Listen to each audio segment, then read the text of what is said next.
Good evening, traders. This is Tony D from easyMarkets in Sydney. We've got a little update into the session, the Thursday night trading session here.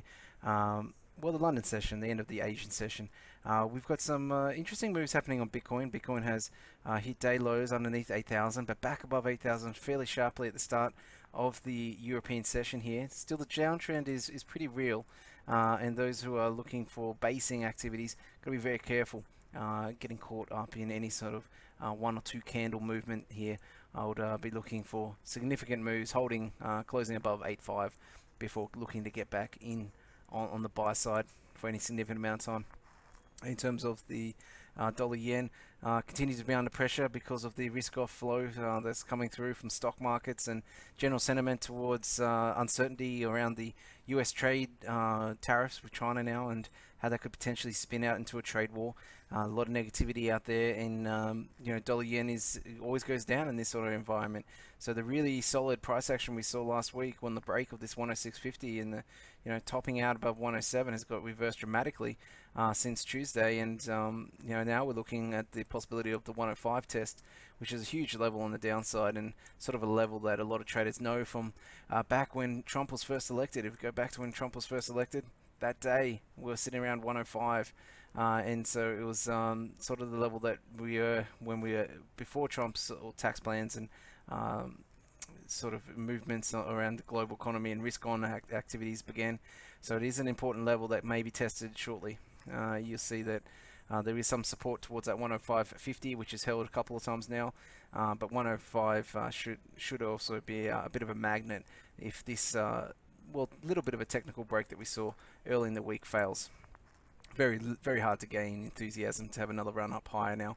Only thing on the horizon that can help dollar yen really is a more hawkish Fed next week. The Fed's probably going to raise rates, but also if they talk about increasing confidence in inflation coming, then you could see the market take a more hawkish view of potentially 4 rate hikes this year instead of 3, allowing dollar yen to have a more substantial relief rally than it's currently been able to muster up in this last little attempt here.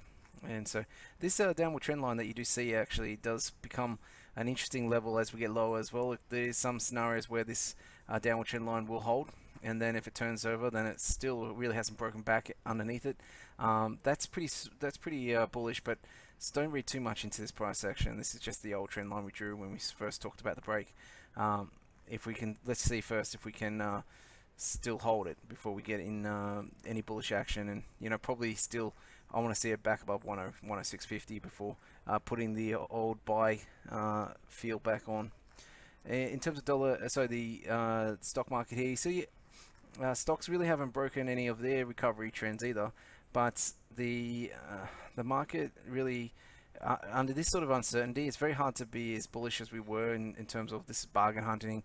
Then how come back down, and then everything's really good, and then 3 days of Trump sacking a couple of the key members of his cabinet and announcing potentially major new tariffs on China has really taken the wind out. And until we have clarification on that, very hard to see a huge bullish reaction here.